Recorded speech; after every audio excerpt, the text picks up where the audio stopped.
나의 피난처 예수 의지해요. 나의 가는 길에 거센 바람 몰아쳐와도 나의 피난처 예수 의지해요. 나는 영원히 주님 사랑해요. 나는 영원히 주님 사랑해요. 세상 어떤 것도 나의 사랑 끊을 수 없네.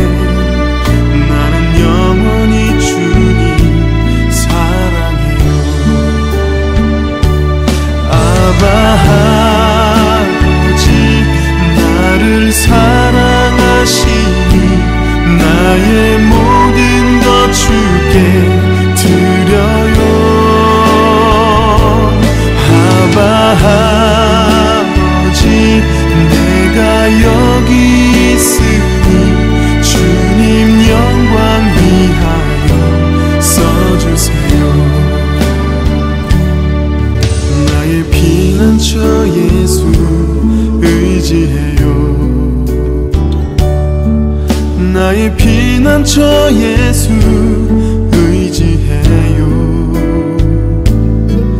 나의 가는 길에 거센 바람 몰아쳐와도 나의 피난처 예수 의지해요.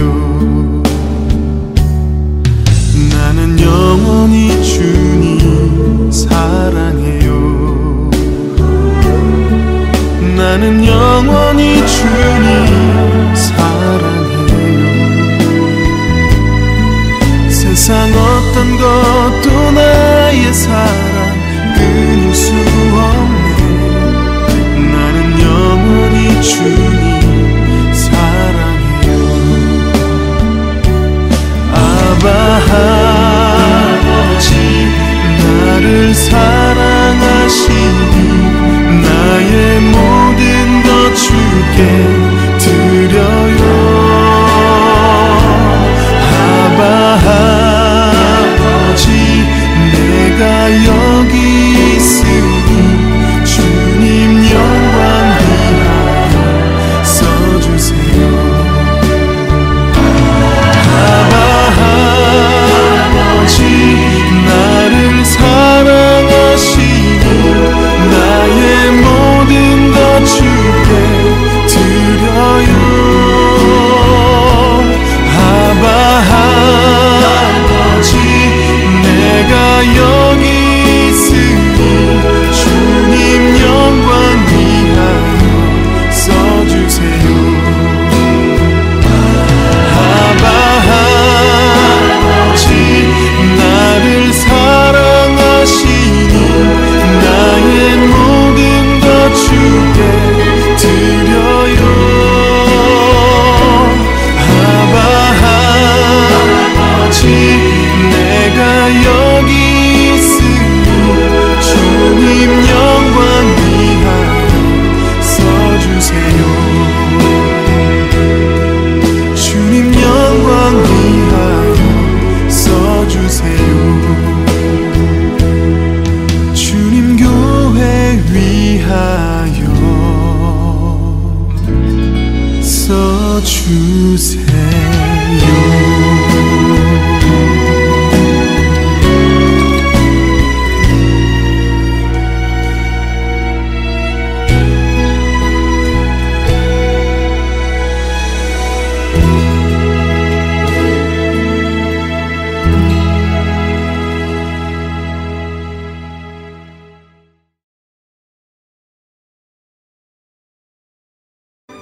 누가 우리를 그리스도의 사랑에서 끊으리요? 환난이나 공고나 박해나 기근이나 적신이나 위험이나 칼이랴. 기록된 바 우리가 종일 주를 위하여 죽임을 당하게 되며 도살당할 양같이 여김을 받았나이다 함과 같으니라. 그러나 이 모든 일에 우리를 사랑하시는 이로 말미암아 우리가 넉넉히 이기느니라. 우리 호산나 찬양대 은혜로운 찬양 감사를 드립니다. 시간이 참 빨리 지나가죠. 2022년 대망의 새해가 이제 우리 앞에 다가오고 있습니다. 대강절 두 번째 주일을 맞이하면서 우리 서로 말씀 나누기 전에 옆에 있는 성도들 바라보면서 정말 마음을 여러분들이 다해서 서로 축복하는 마음으로 사랑을 고백합니다. 우리 옆 사람 바라보면서 사랑합니다 고백합니다. 사랑합니다. 사랑합니다. 우리 1층에서 예배드리시는 어르신들도 주님의 이름으로 사랑하고 또 축복합니다. 우리에게 모든 것이 다 없어져도 마지막 남아있어야 될 에너지, 그것은 사랑의 에너지임을 여러분 꼭 기억하시길 간절히 바랍니다.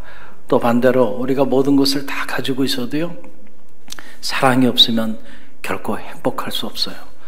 여러분들의 삶에 어떤 경우에도 사랑을 잃지 않는 그런 삶이 여러분의 삶이 되길 간절히 바랍니다. 그래서 여러분의 삶이 언제나 행복하기를 간절히 축원드립니다. 오늘 대강절 두 번째 주일을 맞이하면서 사랑하면 행복합니다 라고 하는 주제를 가지고 우리가 잠시 말씀을 나누는 그런 시간을 갖길 원합니다. 시인 정현정님의 이 방문객이라고 하는 시가 있어요. 이 시의 한 자락을 여러분에게 소개해드리면 이렇습니다. 사람이 온다는 건 실은 어마어마한 일이다. 그는 그의 과거와 현재와 그리고 그의 미래와 함께 오기 때문이다. 여러분, 그렇습니다. 한 사람이 우리 가운데 온다고 하는 것은 실로 어마어마한 일이에요. 왜냐하면 그 사람의 과거와 현재와 미래가 함께 오기 때문에 그렇다는 거죠. 그런데 우리가 하물며 아기 예수로 우리 가운데 오신 주님을 맞이하는 이 일이야말로 얼마나 큰 일일까요? 주님이 우리 가운데 오신다. 정말 실로 어마어마한 그런 사건이고 실로 어마어마한 그런 일이 아닐 수가 없습니다. 주님의 과거와 현재와 미래가 우리 가운데 찾아오는 그러한 사건이기 때문에 그렇습니다. 이 대강절 여러분은 주님을 기다리면서 행복하시는가요? 저는 바라기 여러분에게 행복한 삶이 채워지는 축복이 있기를 간절히 바랍니다. 그렇잖아요. 우리가 사랑하는 연인을 기다리면 그 기다리는 시간이 고통스럽지 않아요. 설레이고 그리고 행복하죠. 군대 간 우리 자녀가 건강한 몸으로 전역을 해서 여러분 가운데 찾아온다고, 그래서 그 시간을 기다리는 그 시간이 그렇게 고통스러운 시간만은 아니에요. 설레임도 있고요, 기대도 있고요, 아들이 찾아온다고 하는 거, 사랑하는 자녀가 우리 여러분 곁으로 멀리 떠났던 자녀가 찾아온다고 하는 거 참 기쁨이고요, 즐거움이고 행복이죠. 저는 말하기는 여러분이 사랑하는 주님, 또 여러분을 끔찍히 사랑하셔서 자기의 모든 것을 아낌없이 다 내어주기까지 사랑하셨던 그 주님이 여러분 가운데 찾아오시는 이 대강절, 그 주님을 기다리는 이 일로 인하여 여러분의 삶이 행복해지기를 주님의 이름으로 간절히 축원드립니다. 의외로 제가 이렇게 사역을 하면서도 많은 이들 만나잖아요. 그러면서 이렇게 보면 믿음의 길을 걸어가면서도 삶의 행복이 없고 기쁨이 없고 감사가 없는 그런 이들도 의외로 많이 있는 걸 보게 돼요. 그런 모습을 보면서 참 안타까운 마음이 제 안에 있는 게 사실이에요. 왜 신앙생활을 하면서도 기쁨이 없을까? 왜 신앙생활을 하면서도 감사가 없을까? 왜 신앙생활을 하면서도 인생이 행복하지 않을까? 그렇잖아요. 우리 주변에 보면 분명히 신앙생활을 하는데 그런데도 불구하고 여전히 근심하고 걱정하고 불안해하고 염려하고 때로는 불평하고 원망하며 사는 모습들을 보면서 참 안타까운 마음을 갖게 되는 것이죠. 우리가 왜 신앙생활을 하면서도 그런 모습으로 살아가게 되는가? 그 이유가 어디 있는가? 그 이유는요, 다른 것이 아니에요. 우리가 믿음의 본질을 잃었기 때문에 그렇다는 거죠. 여러분, 믿음의 본질이 뭘까요? 그것은 바로 사랑입니다. 여러분, 신약과 구약과 신약, 기독교 경전 전체에 보게 되면 셀 수 없이 많은 우리가 지켜야 하는 행위 언약들이 있죠. 이것을 우리가 계명 혹은 율법이라고 말을 하는데, 여러분, 이렇게 많은 우리가 지켜야 하고 준수해야 하는 이 수많은 율법들이 있다 할지라도 그 수많은 율법들을 우리가 하나의 단어로 요약한다고 한다면 그것은 사랑이라고 하는 단어로 요약될 수 있음을 여러분 꼭 기억하시길 바랍니다. 마태복음 22장에 보면 이런 이야기가 나와요. 어느 날 한 율법사가 주님을 찾아와서 주님을 시험할 목적을 가지고 주님께 이런 질문을 던집니다. 선생이요, 이렇게 많은 우리가 지켜야 하는 계명들이 이렇게 또 많은데 이렇게 많은 계명들 중에서 가장 크고 제일 가는 계명이 도대체 무엇입니까? 라고 물어요. 그럴 때 주님께서 주저하지 않고 답을 합니다. 내 마음을 다하고 목숨을 다하고 뜻을 다하여 주 너희 하나님을 어떻게 하라? 사랑하라. 이것이 가장 크고 첫째 되는 계명이요, 둘째는 이와 같으니 내 이웃을 내 몸처럼 어떻게 하라는? 사랑하라. 이 두 계명은 모든 율법과 선지자의 강령이니라. 그러니까 여러분, 우리가 믿음의 길을 걸어간다고 하는 것은 다른 일이 아니에요. 사랑하는 일과 관계가 있다는 거예요. 무엇을 사랑하는 삶입니까? 하나님을 사랑하고 그리고 우리가 만나는 이웃들을 내 몸처럼 사랑하는 일, 그 일이 모든 율법과 선지자의 강령이에요. 그러니까 바로 이 사랑하는 이 일이 우리의 믿음의 요체가 되고 이 일이 우리의 믿음의 내용이 되고 이 일이 우리의 믿음의 열매가 되어야 된다라고 하는 사실이죠. 그러니까 사랑을 빼고 믿음을 논할 수 있을까? 여러분, 사랑이 없는 믿음은, 적어도 그 믿음은 기독교 영성이 말하는 믿음이 아니에요. 기독교 영성이 말하는 믿음은 그 믿음 안에는 하나님을 뜨겁게 사랑하고 그리고 이웃을 내 몸처럼 사랑하는 그 사랑이 우리의 믿음의 내용으로 자리해야 그것이 진정한 의미의 기독교가 말하고 있는 믿음의 실체라는 사실을 여러분 꼭 기억하시길 바랍니다. 그래서 우리가 믿음에 입문했다 이런 말을 하잖아요. 신앙에 입문했다 이런 말들 하는데 그것은 다른 말로 표현하면 사랑에 입문했다라고 하는 사실이에요. 그 이전에 내가 한 번도 경험해 보지 못했던 하나님의 사랑, 그 주님의 사랑에 내가 이제 입문했다라고 하는 사실이고요. 그 이전에는 나만을 위해서 살아왔는데 이제부터는 나 외에 다른 이들도 사랑하는 삶이 내 안에 이제 시작되었다라고 하는 그러한 말인 거예요. 그래서 우리가 이렇게 실제로 주님을 영접하고 실제로 주님의 사랑을 경험하기 시작하면요, 우리 삶에는 변화가 나타나는 거예요. 어떤 변화가 나타날까요?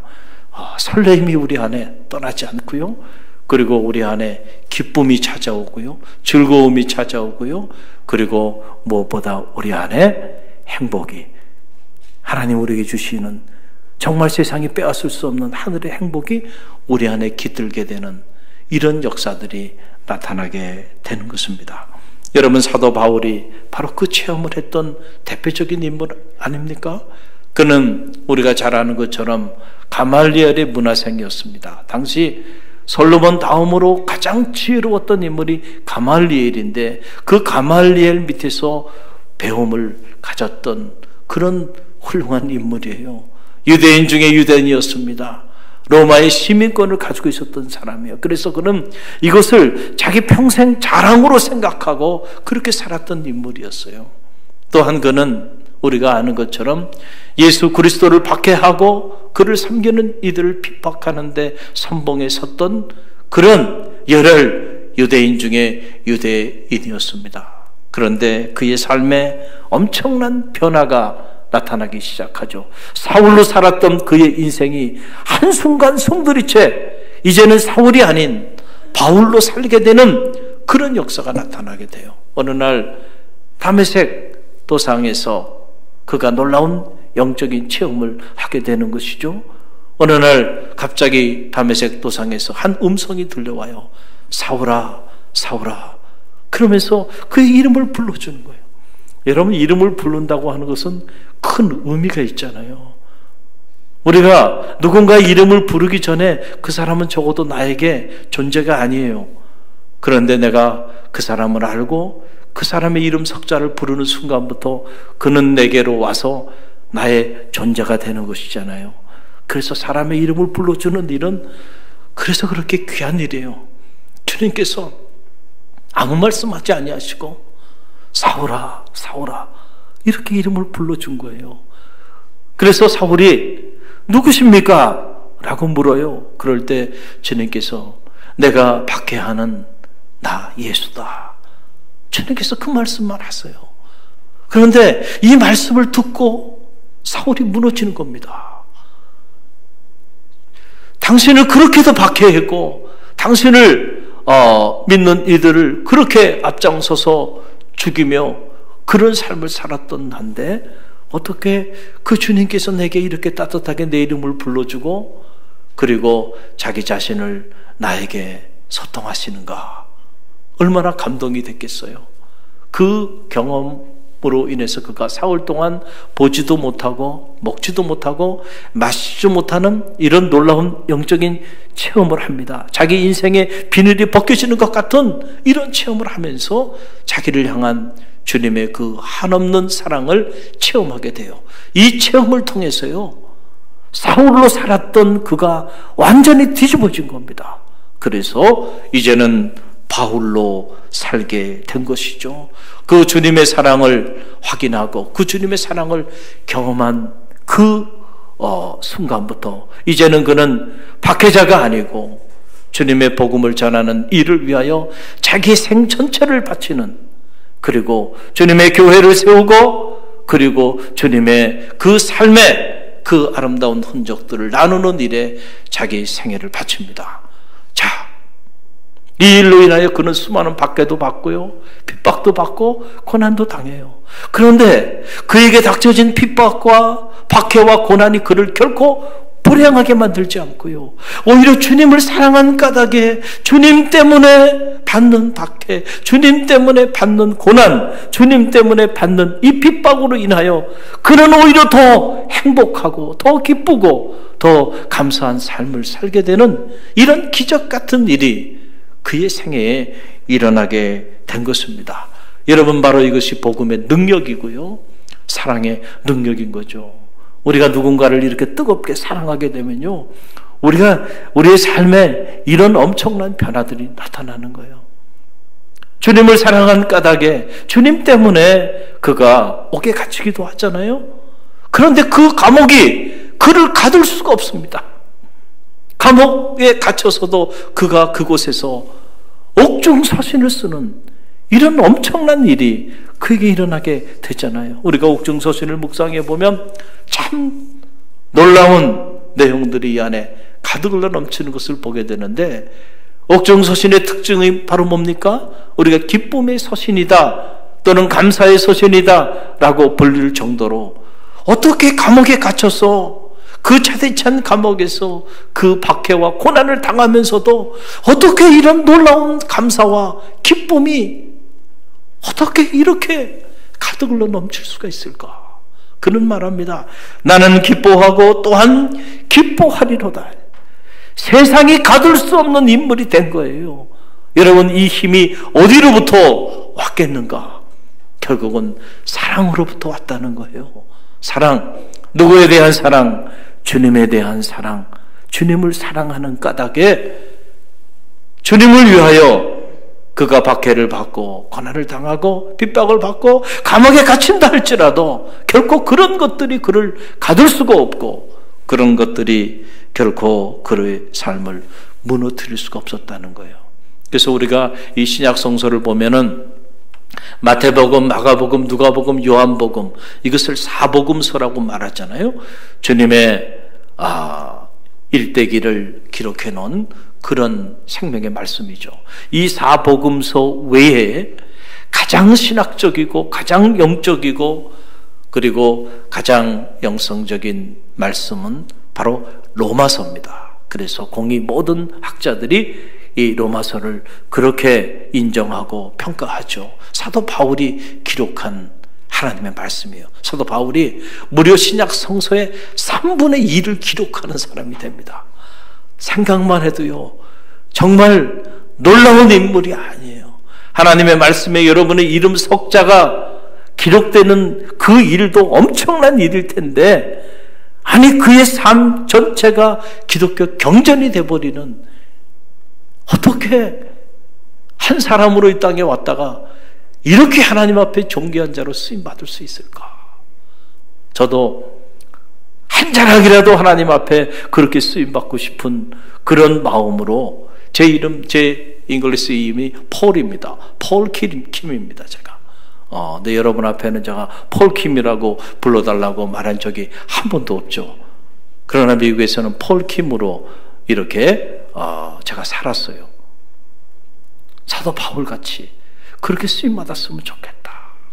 그런데 정말 사도 바울은 너무너무 위대하게 그렇게 쓰임받았던 인물이에요. 그래서 사도 바울이 기록했던 이 특별히 로마서, 이 로마서를 묵상해 보면 로마서 안에는요, 정말 주님에 대한 사랑이, 그 간절한 사랑이요, 절절히 흐르고 있는 걸 보게 돼요. 그래서 로마서는 어떻게 보면은 러블레터예요. 주님에 대한 사랑, 그 사랑을 고백한 문서가 바로 로마서다. 그래서 로마서를 우리가 짤 수 있다고 한다면 거기서 무엇이 흘러내릴까? 사도 바울의 주님에 대한 사랑, 그 사랑의 고백이 철철 흘러넘치게 될 것이라는 거예요. 오늘 저와 여러분이 읽은 이 짧은 말씀이죠. 주님에 대한 사도 바울의 사랑의 고백의 한 자락입니다. 참 감동이 되는 그런 고백이 아닐 수가 없어요. 로마서 8장 35절로 37절 말씀인데요, 저와 여러분이 함께 다시 한번 이 말씀 함께 봉독하며 나갑니다. 함께 읽습니다. 누가 우리를 그리스도의 사랑에서 끊으리요? 환난이나 권고나 박해나 기근이나 적신이나 위험이냐 칼이냐. 기록된 바 우리가 종일 주를 위하여 죽임을 당하게 되며 도살 당할 양같이 여김을 받았나이다 함과 같으니라. 그러나 이 모든 일에 우리를 사랑하시는 이로 말미암아 우리가 넉넉히 이기느니라. 아멘. 얼마나 놀라운 선언입니까? 환난이나 기근이나 박해나 적신이나 위험이나 칼이나 그 어떤 것도 그리스도의 사랑에서 나를 끊을 수 없다. 이 모든 일에 우리를 사랑하시는 그 이로 말미암아 우리가 넉넉히 이기느니라. 할렐루야. 이 대강절을 보내면서 이 사랑의 고백이 여러분의 고백이 되기를 간절히 바랍니다. 주님을 사랑하는 그 사랑이면 충분하다는 거예요. 그 사랑이면 아무리 박해가 있고 핍박이 있고 고난이 있고 그리고 기근과 적신과 칼이나 위험이 우리 가운데 닥쳐온다 할지라도요, 결코 그런 것들이 그리스도의 사랑에서 나를 끊을 수 없다. 그 사랑이면 이 모든 일에 넉넉히 승리하리라고 하는 이런 놀라운 사랑의 고백입니다. 저는 이 대강절 이 사도 바울의 이 로마서 이 고백을 이렇게 묵상하면서 제 마음에 많은 감동이 밀려오고 또 한편으로는 영적인 도전이 제 안에 이렇게 밀려오는 것을 경험하게 되었습니다. 과연 나는 정말 사도 바울처럼 박해나 기근이나 핍박이나 적실이나 칼이나 위험이 온다 할지라도 주님에 대한 이 사랑을 내려놓지 않을 수 있을까? 라고 하는 부분이고, 그 사랑으로 이 모든 일들 안에서 넉넉히 승리하는 그런 삶을 살 수 있을까? 라고 하는 생각을 갖게 되었고요. 또 한편으로는 제가 이렇게 현장에서 목회를 하면서 한국교회를 섬기면서 많은 생각들이 드는 거예요. 우리 교회는 그래도 지난 2년 동안 코로나 사태로 인해서 어려움들이 많았지만 그럼에도 불구하고 그렇게 큰 어려움을 겪고 있지 않지만은 일반적으로 지금 한국 교회들이 너무너무 어려운 가운데 자리하고 있습니다. 통계에 의하니까 무려 15,000개 교회가 문을 닫았다고 합니다.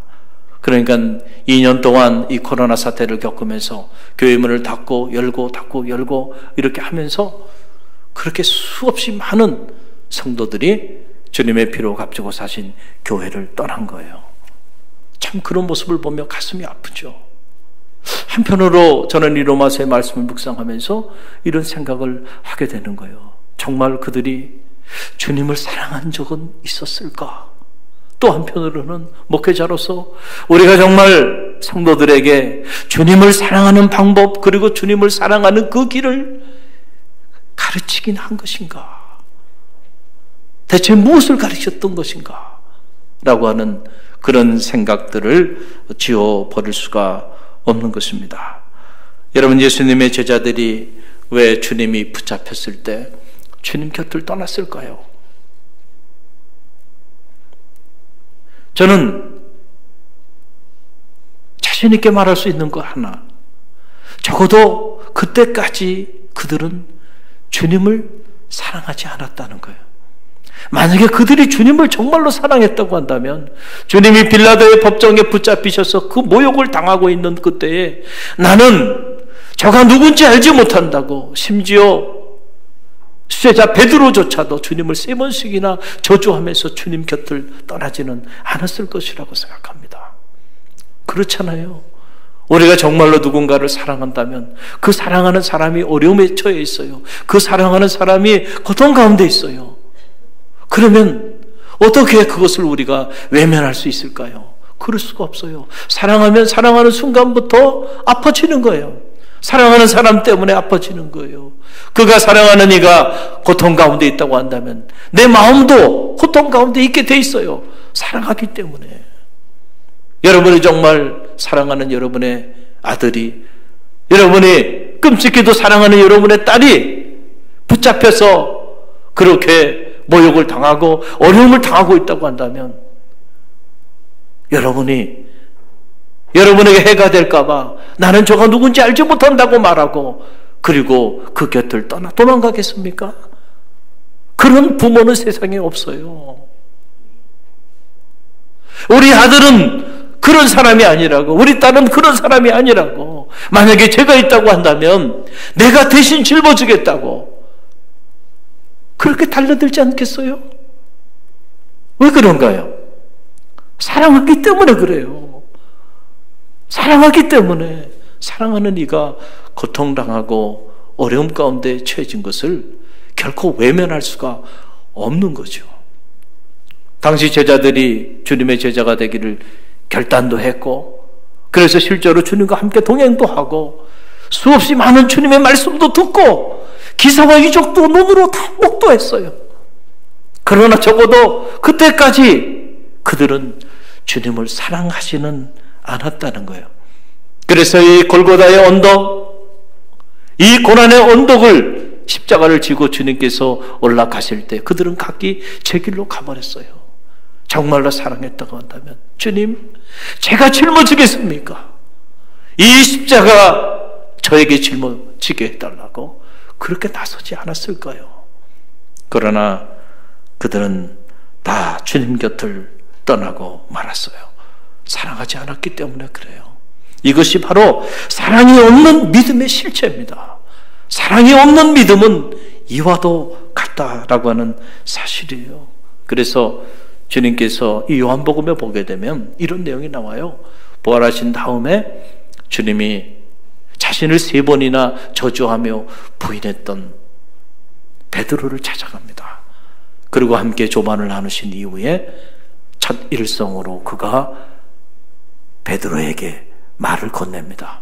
아마 베드로는 몸둘 바를 몰랐을 거예요. 자신이 3번이나 저주하며 주님을 부인하고 도망왔잖아요. 그런데 부활하신 주님께서 자신을 찾아오셨어요. 어떤 질책이라도 그가 받으리라 생각하지 않았겠나요? 아마 몸둘 바를 몰랐을 거예요. 그런데 주님이 베드로에게 던졌던 첫 번째 메시지는 다른 게 아니에요. 요한의 아들 시몬아, 이름을 불러줘요. 그러면서 내가 이 사람들보다 나를 더 사랑하느냐?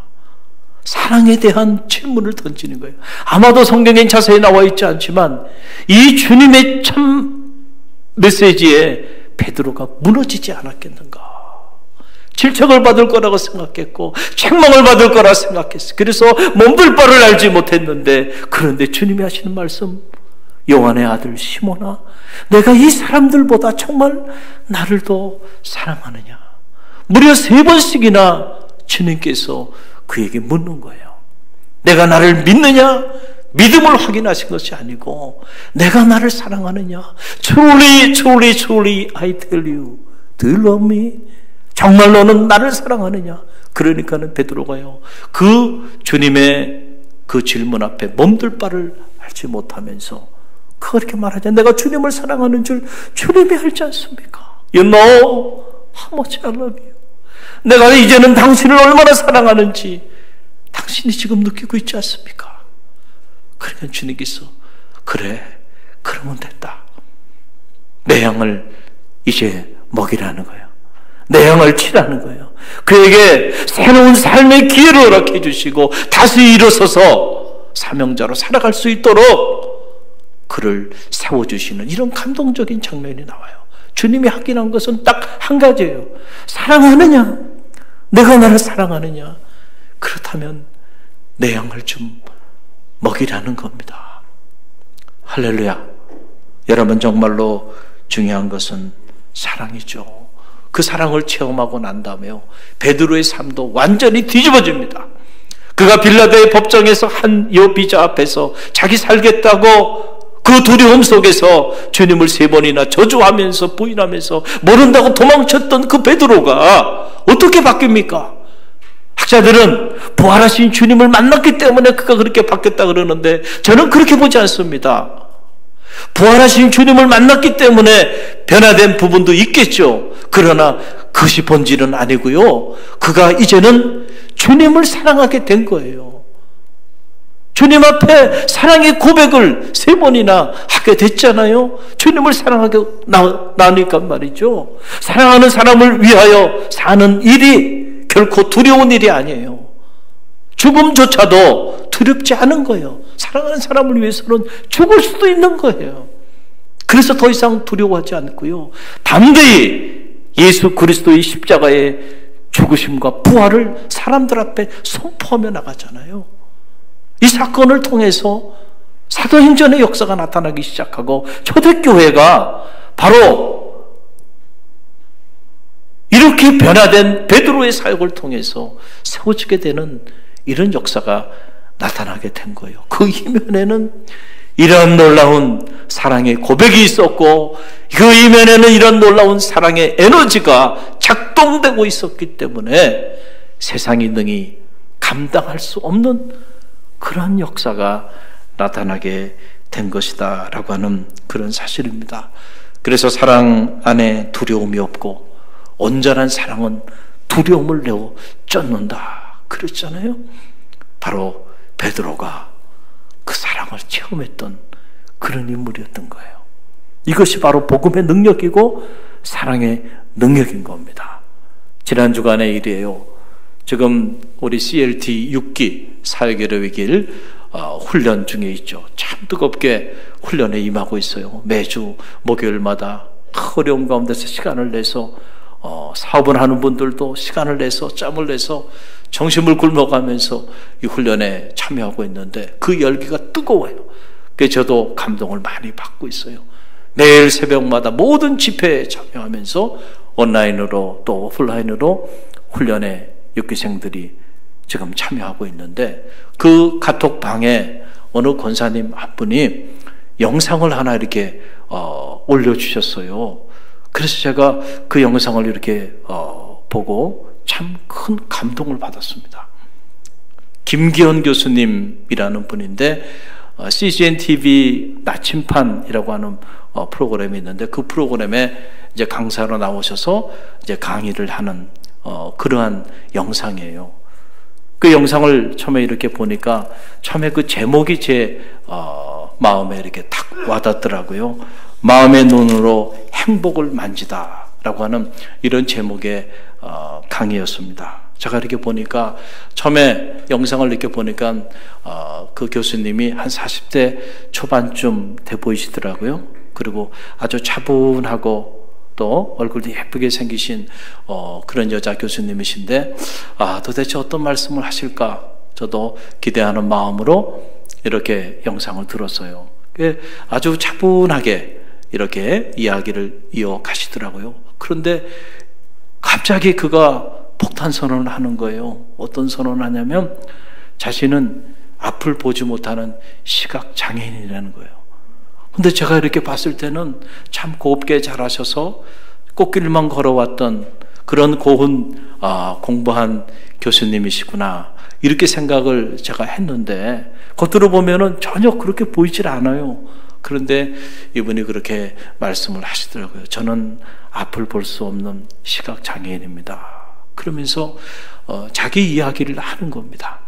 23년 전에 이야기를 하는 거예요. 고등학교를 졸업하고 꿈을 가지고 참 고등학교 때 자신이 열심히 공부했대요. 그래서 자신이 정말 들어가고 싶은 꿈의 대학인 그 대학에 들어가게 됐다는 거예요. 수능 1%, 수능 1% 안에 들어서 연세대학에 입학을 했다는 거예요. 너무너무 행복했대요. 그런데 자기에게 주어진 행복은 딱 한 학기밖에 없었다는 겁니다. 한 학기 마치고 여름방학 때 치과 치료를 받게 되었는데, 이 치과 치료를 받는 중에 그만 의료사고가 나가지고 전신마비와 그리고 시력을 완전히 잃어버리게 되었다는 거예요. 여러분 한번 생각해 보세요. 20살밖에 되지 않은 이 꽃다운 나이에 얼마나 청천벽력 같은 일입니까?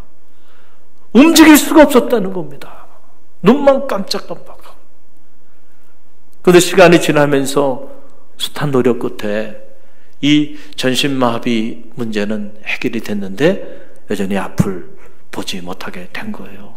이 사건으로 인해서 이 소식을 듣고 할머니와 외할머니가 충격을 받고 세상을 떠나고, 그리고 아버지가 사업을 하고 계셨는데 그 아버지가 사업을 할 수가 없잖아요. 이 아이 문제를 해결하기 위해서 쫓아다니다가, 그래서 사업도 포기하고 집안은 너무너무 어려워지고 더 이상 살아야 될 이유가 없더라는 거예요. 그래서 자살하기 위해서 아파트 위에 올라갔다는 겁니다. 아파트 옥상에 올라가서 뛰어내리려고 그러는데 그런 생각이 갑자기 들더라는 거예요. 내가 지금 너무너무 고통스러워서 죽고자 하는데 만약에 내가 죽고 난 다음에도 이 고통이 사라지지 않는다고 한다면 어떻게 할까? 이런 생각이 들더라는 거예요. 그래서 자살하는 것을 포기하고 고통의 나날들을 겪다가 4년이라는 시간이 지난 다음에 그가 다시 복학을 하고 학교 캠퍼스로 돌아왔다는 거예요.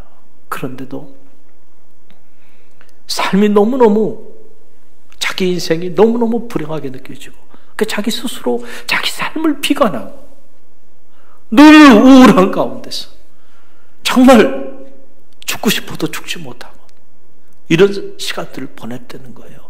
여러분, 태어나면서 앞을 보지 못하는 경우하고요, 이렇게 세상을 다 마음껏 바라보다가 어느 날 갑자기 사고로 앞을 보지 못하게 되는 일은 그 충격이 다른 거예요. 그래서 이 중도 시각 장애인들은요, 그 앞을 보지 못하게 됐을 때 정말 죽을 만큼 고통스러운 그 고통의 시간들을 겪는다는 거예요. 그러니까 자신도 그런 고통을 겪었다는 거죠.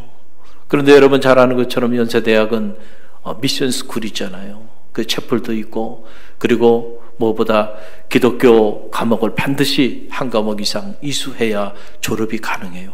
그래서 기독교 과목을 이수하기 위해서 수업을 듣는데 김정주 교수님이라는 분을 만나게 된 거예요.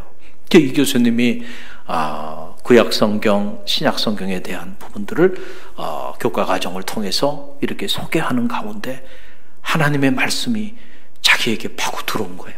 얘는 말씀이라고 하는 거는요, 단순한 문자가 아닙니다. 이것을 우리가 레마라고 말하는데 어느 날 이 말씀이 살아서 내 전 인격을 지배하게 되는 이런 체험들을 하게 돼요. 그래서 하나님의 말씀은 살아있고 운동력이 있어서 우리의 심령 골수를 쪼개기도 한다 라고 하는 이 말이 거짓이 아님을 체험하게 되는 거예요. 그 말씀을 듣는 중에 주님을 만나게 된 거예요. 주님을 영접하게 된 거예요. 주님의 사랑을 느끼게 된 거예요. 그래서 교수님을 찾아가서 교수님, 저는요 앞을 보지 못해요. 교수님이 깜짝 놀래더라는 거예요. 그러면서 그 교수님 앞에 주님을 영접하겠다고 그렇게 고백하고 기도를 받았는데 그 순간에 말이죠, 너무너무 기쁘더라는 거예요. 너무너무 즐겁더라는 거예요, 자기가. 그러면서 그가 하는 말이, 자기도 전문 상담사로 살아가지만 아무리 자기가 상담을 잘해도 내담자가 이렇게 한순간에 이렇게 기뻐하고 즐거워하는 경우는 없다는 거예요.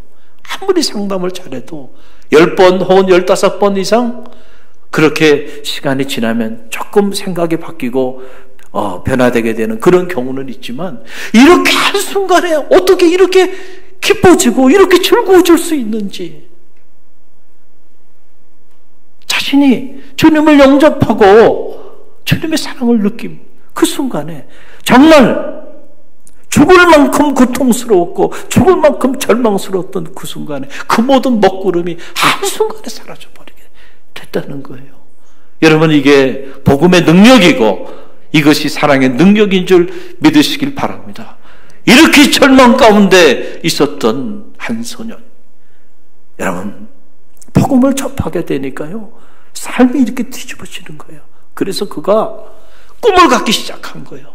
자기 같은 사람도 결혼할 수 있다 생각하고요, 남편에 대한 꿈을 꾸기 시작했어요. 그런데 자신의 꿈꾼대로 하나님께서 정말 귀한 남편을 그에게 허락해 주셨고, 또 자기와 같은 이들을 돌보고 위로하는 그 일을 위하여 그가 희망을 갖기 시작하면서 공부를 계속하고자 하는 마음을 가졌어요. 그래서 미국에 유학을 가서 미국 아이오와 대학에서 재활학 상담학 교수가 되기까지 박사학위를 받고 10년 동안, 그리고는 귀국해서는 2008년에 그의 강의 제목 그대로 마음의 눈으로 행복을 만지다 라고 하는 책을 출간하면서 이제는 행복을 노래하는 그러한 메신저가 되고 만 거예요. 놀라운 일이 할 수가 없잖아요. 그리고 자기와 같이 그렇게 예기치 않게 어려움을 겪게 되는 그런 수많은 이들을 위로하고 그들을 주님의 복음으로 세워주는 그런 전문 상담사로 그렇게 살고 있다고.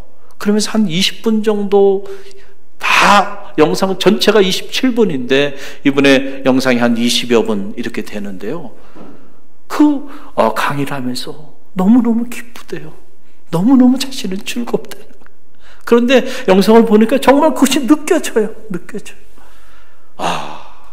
그래, 우리가 실제로 주님을 영접하고 주님의 사랑을 접하게 되면은요, 우리 안에 있는 이러한 환난이나 박해나 핍박이나 사도 바울은 지금 기근이나 위험이나 칼이나 이 모든 것들 결코 주님의 사랑에서 나를 끊을 수 없고, 그리고 나를 사랑하는 그 사랑이면 이 모든 일에 넉넉히 이기느니라 고백했던 이 사도 바울의 이 위대한 고백이요, 오늘도 주님을 만난 이들, 실제로 주님을 사랑하고 주님을 영접한 이들에게는 오늘도 이것이 사건이 돼서 우리 가운데 나타나고 있다는 사실을 여러분 꼭 기억하시기를 간절히 바랍니다. 우리는 지금 아기 예수의 오심을 고대하는 대강절을 보내고 있는데 여러분 행복하십니까? 여러분 자신을 한번 점검해 보시길 바랍니다. 혹시라도 아직 행복하지 않는다고 한다면 여러분이 실제로 주님을 영접하고 있는지, 실제로 주님을 사랑하고 있는지 그 사랑을 점검해 보는 그런 대강절이 되기를 간절히 바랍니다. 우리가 실제로 주님을 영접하고 실제로 주님을 사랑하게 되면 우리를 사랑하는 그 사랑으로 인하여 넉넉히 승리하게 되는 그런 역사가 오늘도 나타나게 된다는 사실을 여러분 꼭 기억하시기를 간절히 바랍니다. 그 어떤 박해나 핍박이나 기근이나 적신이나 위험이나 칼도 주님에 대한 우리의 사랑을 끊을 길이 없고요. 이 모든 일에 우리를 사랑하시는 그 주님의 사랑으로 인해서 우리는 얼마든지 넉넉히 승리하고 얼마든지 행복한 삶을 살아갈 수 있다는 사실을 여러분 꼭 기억하시고요. 이 대강절 여러분과 주님의 사랑이 더 깊어지고 그리고 여러분과 주님의 사랑이 더 넓어지는 그런 행복한 절기가 되기를 주님의 이름으로 간절히 축원드립니다. 그 사랑으로 만나는 모든 이들을 우리도 품고 사랑하는 그런 축복의 절기가 되기를 주님의 이름으로 간절히 축원드립니다. 기도합니다. 사랑의 주님 고맙습니다. 저희를 사랑하셔서 저희로 하여금 이 짧은 인생 생명을 누리며 살아갈 수 있도록 축복하여 주시니 감사합니다. 특별히 주님을 알고 주님의 사랑을 느끼며 경험하며 살아갈 수 있도록 우리 삶을 축복해 주시니 감사드립니다. 그 사랑이면 충분합니다. 그 사랑이면 넉넉히 승리할 수 있습니다. 그 사랑이면 어떤 환경에서도 넉넉히 행복할 수 있습니다. 오늘 그 사랑이 우리 갈릴리교회 모든 성도들 가운데 가득 흘러 넘치는 그런 대강절이 되어줄 수 있도록 저들을 축복하여 주옵소서. 예수님의 이름으로 감사하며 축원하며 기도하옵나이다. 아멘.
사랑해 주님 감사합니다. 오늘 대강절 두 번째 주일을 맞이하면서 옥합을 깨는 심정으로 귀한 예물 하나님께 봉헌하여 드립니다. 하나님, 이 예물 가운데 주님에 대한 사랑과 감사 그리고 마음의 소원이 담겨 있습니다. 받아 흠양하여 주옵시고 예물이 쓰이는 곳곳마다 복음의 향기가 전해지게 하시고 그리스도의 사랑이 전해지는 은혜 있게 허락하여 주옵소서. 무엇보다 주님께 예배하며 나가는 모든 주의 종들을 축복합니다. 저들이 머무는 자리마다 그리스도의 사랑으로 인하여 넉넉히 승리하는 행복한 삶이 저들 모두의 삶이 되게 허락하여 주옵소서. 예수님의 이름으로 감사하며 기도드렸사옵나이다. 아멘.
우리 주 예수 그리스도의 은혜와 하나님 아버지의 만극하신 사랑하심과 성령의 감화 감동 교통하심이 오늘 우리를 위하여 당신의 모든 것을 아낌없이 내어주신 그 주님의 사랑으로 인하여 넉넉히 승리하는 삶을 살기를 믿음 안에 결단하며 세상을 향해 담대히 나가는 주의 백성들 머리 위와 오늘 우리 갈릴리교회 새 가족으로 보내주신 백영순 귀한 당신의 사랑하는 여정 위에, 그리고 오늘 예배하며 나가는 갈릴리교회 모든 성도들 머리 위에 이 위기의 때에도 복음의 역사를 위하여 끊임없이 몸부림치며 하나님의 역사를 이어나가는 갈릴리 교회와 오늘 우리가 품어야 하는 이 지역과 이 민족과 세계 열방 위에 지금부터 영원까지 함께 하시기를 간절히 축원하옵나이다.